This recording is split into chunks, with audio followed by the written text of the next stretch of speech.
आलसी ब्राह्मण की कहानी। एक गांव में एक ब्राह्मण अपनी पत्नी और उसके बच्चों के साथ रहता था।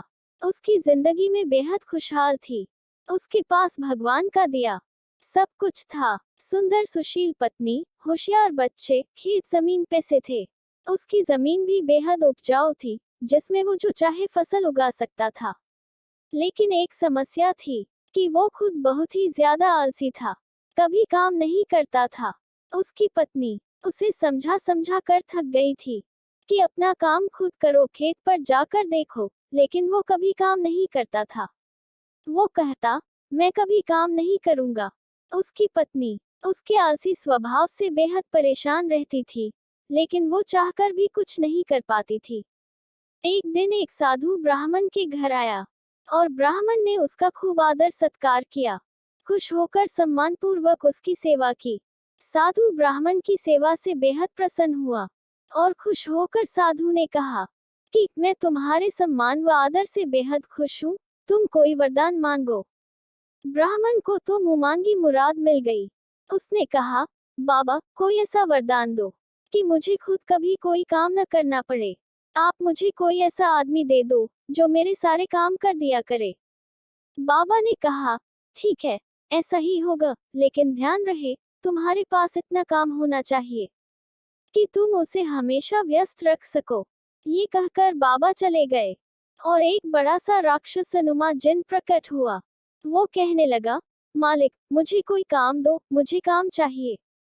ब्राह्मण उसे देखकर पहले तो थोड़ा डर गया और सोचने लगा। तभी जिन बोला, जल्दी काम दो वरना मैं तुम्हें खा जाऊंगा। ब्राह्मण ने कहा, जाओ और जाकर खेत में पानी डालो। ये सुनकर जिन तुरंत गायब हो गया और ब्राह्मण ने राहत की सांस ली और अपनी पत्नी से पानी मांगकर पीने लगा। लेकिन जिन कुछ ही देर में वापस आ गया और बोला, सारा काम हो गया, अब और काम दो। ब्राह्मण घबरा गया और बोला कि अब तुम आराम करो, बाकी काम कल करना।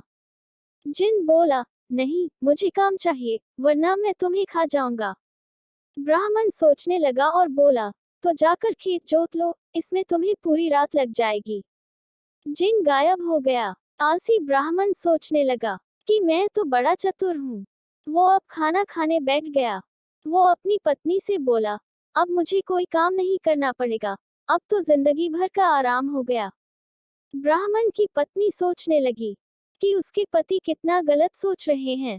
इसी बीच वो जिन वापस आ गया और बोला, काम दो, मेरा काम हो गया, जल्दी दो वरना मैं तुम्हें खा जाऊंगा।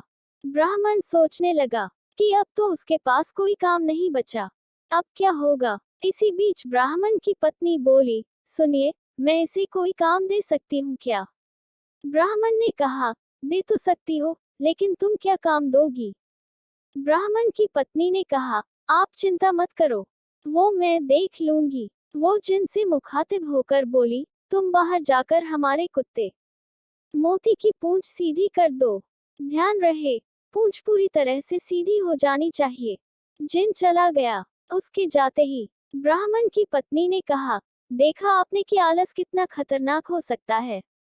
पहले आपको काम करना पसंद नहीं था और अब आपको अपनी जान बचाने के लिए सोचना पड़ रहा कि उसे क्या काम दें। ब्राह्मण को अपनी गलती का एहसास हुआ और वो बोला, तुम सही कह रही हो, अब मैं कभी आलस नहीं करूंगा, लेकिन अब मुझे डर इस बात का है कि इसे आगे क्या काम देंगे। यह मोती की पूंछ सीधी करके आता ही होगा। मुझे बहुत डर लग रहा है, हमारी जान पर बन आई, अब तो ये हमें मार डालेगा। ब्राह्मण की पत्नी हंसने लगी और बोली, डरने की बात नहीं, चिंता मत करो, वो कभी भी मोती की पूंछ सीधी नहीं कर पाएगा।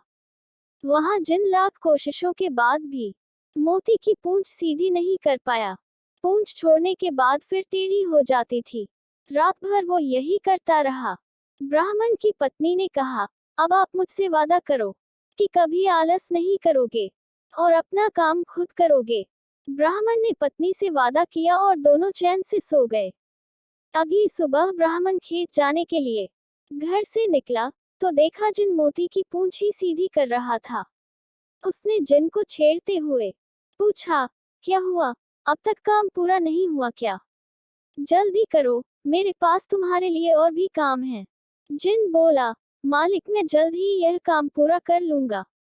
ब्राह्मण उसकी बात सुनकर हंसते हंसते खेत पर काम करने चला गया और उसके बाद उसने आलस हमेशा के लिए त्याग दिया। प्लीज वीडियो पसंद आए तो लाइक और चैनल पर पहली बार आए तो सब्सक्राइब, कमेंट और अपने दोस्तों के साथ शेयर करना मत भूलना।